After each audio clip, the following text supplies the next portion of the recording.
Welcome to my YouTube channel. मैं हूं औशक आफाकी।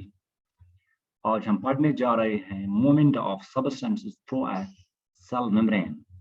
Cell membrane के अंदर या सेल मेम्ब्रेन से बाहर सब्सटेंसेस की मूवमेंट कैसे होती है, इसी के बारे में आज हम पढ़ने जा रहे हैं।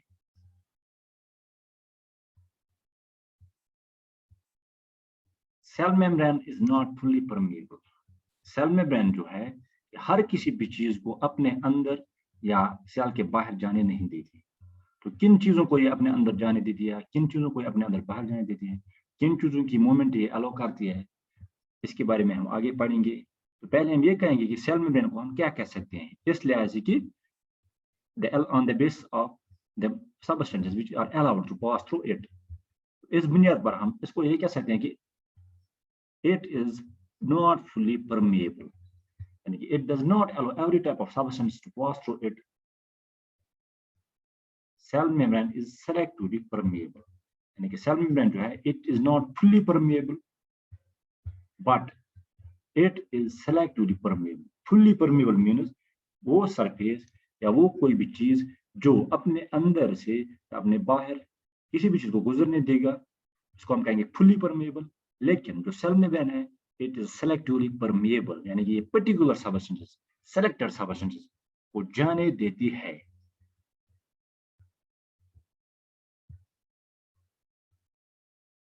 किन सब्सटेंस को अपने अंदर जाने देती है? तो इन वो एक्चुअली होते हैं सॉल्वेंट मॉलिक्यूल्स, दूध which are in dissolved form.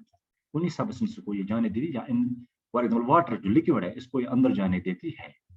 तो कैसे होती है मूवमेंट, कैसे होती है, इसके बारे में हम पढ़ेंगे। How does the movement through cell membrane occur? दो टाइप्स ऑफ मूवमेंट है सेल मेम्ब्रेन के अराउंड, सेल मेम्ब्रेन के अक्रॉस दो टाइप्स ऑफ मूवमेंट्स होती हैं। कौन कौन से मूवमेंट्स?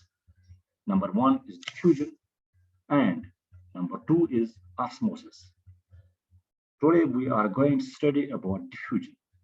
आज हम डिफ्यूजन के बारे में पढ़ने जा रहे हैं। तो हम सबसे पहले हमें ये पता होना चाहिए कि डिफ्यूजन किसको कहते हैं। डिफ्यूजन एक ऐसी प्रोसेस है जिसमें कोई सब्सटेंस एक जगह से दूसरी जगह की जाने मुंतकिल होगा। किस जगह से कहां मुंतकिल होगा?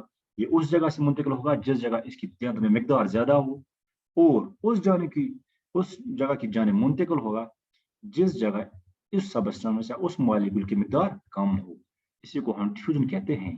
यहाँ पे इसकी डेफिनेशन है movement of substances from a region of higher concentration to a region of lower concentration, and यहाँ पे मिस हुआ है, इज नोन एज डिफ्यूजन।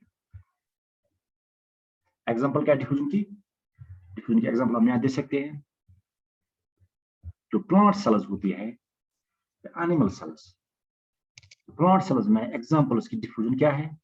मिसाल के तौर पर एनिमल सेल में फॉर एग्जांपल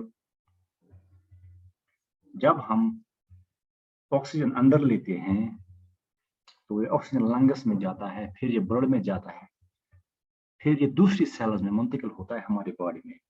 वहां पे एक ऑक्सीजन खर्च होके एनर्जी निकाल कर, वहां पे बहुत सारी प्रोसेस होती है जिससे एनर्जी निकलते हैं, और ऑक्सीजन का इस्तेमाल होकर वहां पे फिर कार्बन डाइऑक्साइड बन जाता है सेल्स में। जब सेल्स में कार्बन डाइऑक्साइड की तादाद ज्यादा होती है तो ये उस सेल से, जिस सेल में इसकी तादाद ज्यादा कार्बन डाइऑक्साइड मॉलिक्यूल्स की, इन सेल से ये निकल कर बाहर आएगा। इसी तरह से इसका अपोजिट भी, या किसी सेल में अगर कार्बन डाइऑक्साइड की कंसंट्रेशन इसके आउटसाइड द सेल से कम हो, इसके आउटसाइड सेल से कम हो, तो आउटसाइड सेल के बाहर से कार्बन डाइऑक्साइड सेल के अंदर दाखिल होगा। या दूसरे example, movement of oxygen molecules from outside the cell to inside and vice versa. जब फॉर एग्जांपल हम ऑक्सीजन अंदर लेते हैं, ये लंग्स में जाता है, लंग्स में ऑक्सीजन की मिकदार ज्यादा होती है, जब ब्लड वहां से रगों के जरिए आता है तो इस लंग्स, जो लंग्स में वैक्यूल होते हैं छोटे छोटे, इन वैक्यूल्स में ऑक्सीजन की मिकदार ज्यादा होती है। तो ये क्या होता है, ये फिर ब्लड सेल्स में दाखिल होता है। It enters the red blood cells, क्योंकि रेड ब्लड सेल्स में उस वक्त ऑक्सीजन की मिकदार ज्यादा होती है, ठीक। तो these are the two examples of diffusion.